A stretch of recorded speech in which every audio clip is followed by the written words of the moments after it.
सुप्रभात राम प्रहरी. शीर्षक आहे देवा सारे आक्रंदिती. देवा सारे आक्रंदिती. हे परमेश्वरा, सर्व लोक तुझ्या पुढे येऊन आक्रंद करीत आहेत, म्हणजे शोकविवल होऊन त्याने आकांत मांडला आहे. आता हे अर्थातच पावसाची वाट पाहणाऱ्या सृष्टीचं काव्य आहे किंवा सृष्टीतील लेकरांचं काव्य आहे.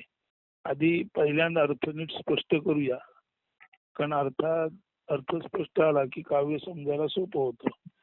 अत्यंत भीषण दुष्काळी अवर्षणाची स्थिती या काव्यात वर्णिली असून पाणवठे, वृक्षवल्ली, पशु पक्षी, शेतकरी आणि एकूण सारा निसर्ग व जीवसृष्टी शोकाकुल होऊन विव्हळताना आक्रंदिताना दिसत आहे किंवा आक्रंदित झालेली दिसत आहे. नेहमीच्या सवयीप्रमाणे माणसे देवाला व दैवालाही दोष देत आहेत. देवाला नियंत्याला ती निष्ठुर म्हणून ताडण करीत आहेत. मात्र काही विवेकी शहाणी माणसे नेहमीच समाजात असतात. ती जाणतात की स्वतः माणूसच त्याच्या सुखदुःखाचा निर्माता कारण असतो. त्यांना माहीत असते की भ्रष्टाचार, दुराचार, व्यभिचार यांनी ग्रासलेला समाज पुढच्या अवस्थेत नैसर्गिक आपदांनाही आमंत्रण देतो. मानवाचे अयोग्य वर्तनच त्याचे दैवही बिघडवत असते. म्हणूनच ती बजावताना देव निष्ठुर नसतो. म्हणजे मानवाचे अयोग्य वर्तनच त्याचे दैवही बिघडवत असते. आणि त्या कारणाने जेव्हा काही चुकीच्या गोष्टी घडतात तेव्हा देव निष्ठुर नसतो, तर ती आपल्याच कर्माची फळे असतात. माणसाने आपल्या चुकांची प्रामाणिक कबुली त्या विश्वदेवापुढे माथा लवून द्यावी. पुन्हा त्या चुका घडू देऊ नयेत आणि वैश्विक करुणेने देवाची कळकळीने प्रार्थना करावी. निश्चितच देवाच्या दैवीपणाचा, दिव्यत्वाचा अनुभव सर्वांना येऊ शकतो. इथे 3 कडवी आहेत. पहिल्या कडव्याचा शेवट आहे निष्ठुर तू कैसा देवा सारे आक्रंदिती. म्हणजे अतिशय भीषण परिस्थिती वर्णन करून हा प्रार्थना करणारा म्हणत आहे, देवा तू असा निष्ठुर कसा, तुझ्या पुढे येऊन सर्वजण आक्रंदन करीत आहे. दुसऱ्या कडव्याचा शेवट सुद्धा असा आहे, निष्ठुर तू कैसा देवा सारे आक्रंदिती. इतका कसा तू निष्ठुर झालास, सर्व लोक तुझ्या पुढे येऊन आक्रंदन करीत आहे. तिसऱ्या कडव्याचा मात्र शेवट असा आहे, निष्ठुर तू कैसा. हा शब्द कौसात घातलेला आहे, म्हणजे तो वापरायचा नाही. निष्ठुर तू देवा नससी सारे म्हणताती. तिसऱ्या कडव्यामध्ये सर्वसाधारण असं सांगितलेलं आहे की आपण आपल्या चुकीबद्दल ज्या संकटांना, ज्या आपदांना आमंत्रण देतो, ती संकट आपदा आल्यानंतर आपण देवाला निष्ठुर म्हणतो. पण तू तिसऱ्या कडव्यात ज्ञानी माणूस जो आहे तो म्हणतो, जर आपण माथा लवून खऱ्या अर्थाने आपल्या चुकांची कबुली दिली, कन्फेशन दिलं आणि परत कधी त्या चुका केल्या नाहीत, तर मात्र पहिल्या 2 कडव्याच्या जे शेवटी म्हटलेलं आहे निष्ठुर तू कैसा देवा, ते म्हणायची वेळ येत नाही. तर आपण कन्फेशन दिलं, चुकांची कबुली दिली आणि चुकांची पुनरावृत्ती केली नाही, तर निष्ठुर तू नससी देवा असं म्हणता येतं. म्हणजे देव निष्ठुर नाही. देव आपल्या चुकांची कबुली दिली, कन्फेशन दिलं आणि त्या चुकांची पुनरावृत्ती टाळली, तर देव असं अवर्षणासारखं संकट पुन्हा येऊ देत नाही. म्हणून पहिल्या 2 कडव्यात निष्ठुर तू कैसा देवा सारे आक्रंदिती म्हटलेलं आहे आणि तिसऱ्या कडव्यात निष्ठुर तू नससी देवा सारे म्हणतात असं म्हटलेलं आहे. आता निष्ठुर तू, इथे पहिल्या 2 कडव्यात जो कैसा शब्द आहे तो कौसात नाही, इथे निष्ठुर तू कैसा असा कौसात शब्द ठेवला आहे. आणि निष्ठुर तू कैसा देवा सारे आक्रंदिती आहे, इथे निष्ठुर तू कैसा कौसात ठेवलेला आहे आणि निष्ठुर तू कौसात कैसा ठेवून नससी देवा सारे म्हणतात असं म्हटलेलं आहे. म्हणजे पहिल्या 2 कडव्यामध्ये माणसाला कळत नाही की आपल्या चुकीच्या वर्तनामुळेच आपण सर्व संकट आणि आपदा ओढवून घेतो आणि त्याचं खापर आपण देवाच्या माथ्यावर त्याला निष्ठुर म्हणून फोडतो, असं पहिल्या 2 कडव्यात सांगितलेलं आहे. आणि तिसऱ्या कडव्यात शहाणी सवर्ती माणसं म्हणतात की जर आपण आपल्या चुकाची कन्फेशन, कबुली दिली, जसं येशू म्हणतो तसं, जर आपल्या चुकाच कबुली आपण देवापुढे दिली आणि त्या चुका कधीच पुनरावृत्ती, त्या चुकांची कधीच पुनरावृत्ती आपण केली नाही, तर देव कधीच निष्ठुर नसतो.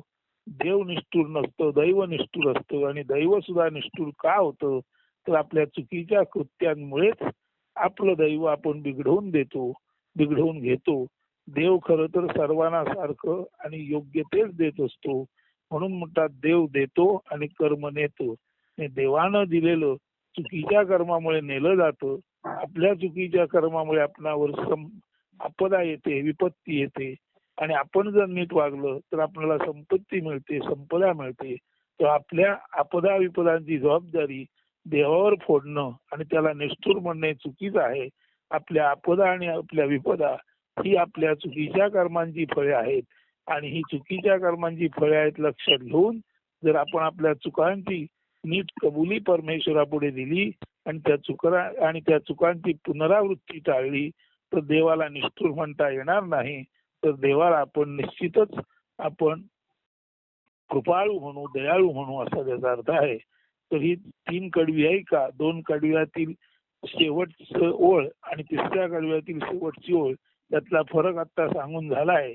आता नीट कडवाई का. देवा सारे आक्रंदिती भरभरून येई आता, करी मेघ वृष्टी लावून या तुझ्याकडे दृष्टी, सचिंत ही सृष्टी पक्षी प्राणी कृषीवल तुषा विवल होती, निष्ठुर तू कैसा देवा सारे आक्रंदिती, नद नदी ओढे ओढग्रस्त होती, शुष्क जिणे भाळी आले तया प्रती, शुष्क काष्ठ पीत वर्ण वृक्षवल्ली होती, निष्ठुर तू कैसा देवा सारे आक्रंदिती. आता या सर्वाचं कारण शेवट सांगितलेलं आहे. भ्रष्टाचार दुराचार कैसा व्यभिचार, प्रदूषित घडला काही आम्हा हाती आचार, माथा लवूनी सारे क्षमा प्रार्थता ती.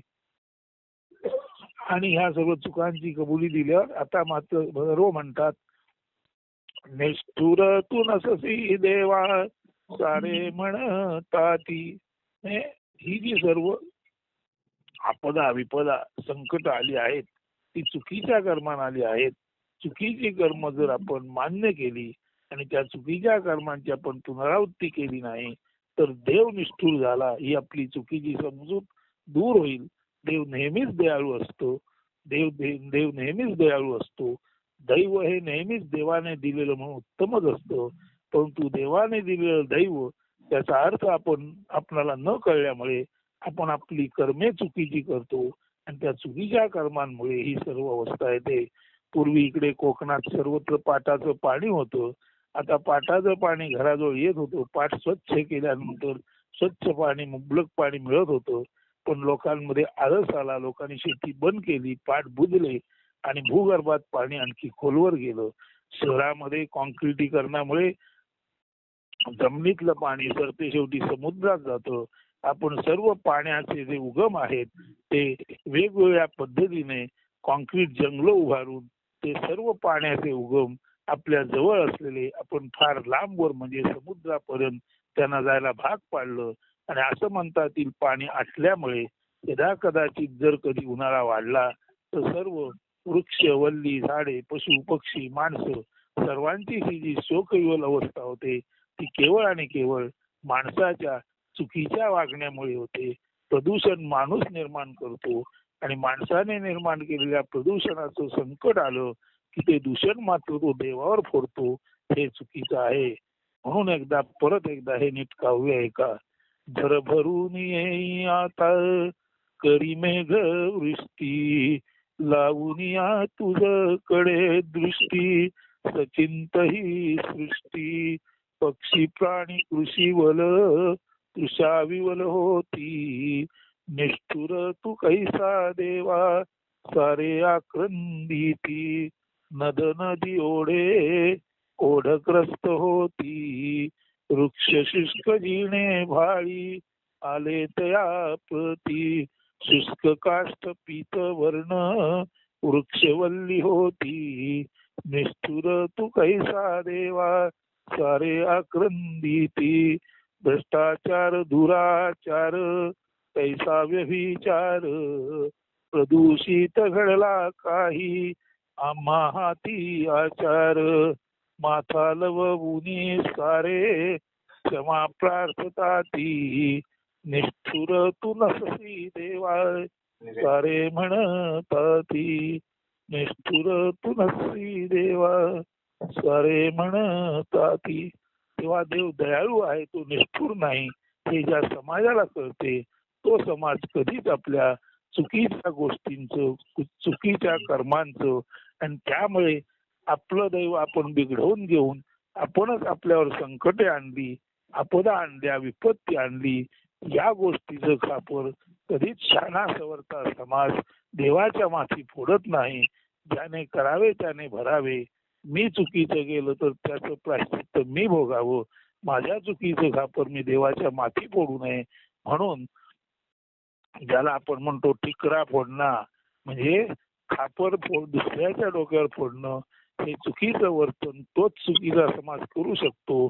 ज्याला देव करुणामय आहे, देव प्रेमळ आहे, देवाने दिलेलं दैव सर्वांना अनुकूलच आहे.